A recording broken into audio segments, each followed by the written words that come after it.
করার সময় আপনারা সকলেই জানেন এই যে নারীদেরকে ঘর থেকে বের করেছিলেন যে আমাদের শহীদ রাষ্ট্রপতি জিয়াউর রহমান, বহুদলীয় গণতন্ত্রের প্রবক্তা, স্বাধীনতার মহান ঘোষক, বীর মুক্তিযোদ্ধা, বাংলাদেশের প্রথম রাষ্ট্রপতি শহীদ প্রেসিডেন্ট জিয়াউর রহমান 1978 সালের 1 সেপ্টেম্বর তিনি জাতীয়তাবাদী দল ঘোষণা করার পরই ঠিক 8 দিন পরে জাতীয়তাবাদী মহিলা দল ঘোষণা করেন।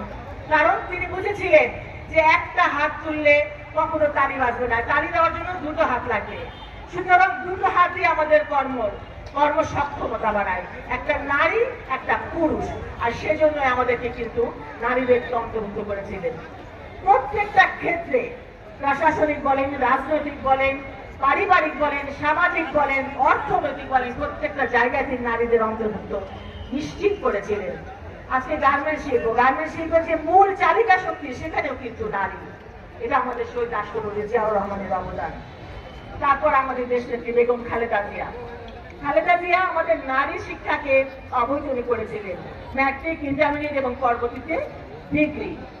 সেই নারী নেত্রী জীবনের কোন নির্বাচনে তিনি কখনো পরাজিত হন নাই। প্রথম নির্বাচনে তিনি 5টি আসন থেকে নির্বাচন করে 5টিতে জয়লাভ করেছিলেন।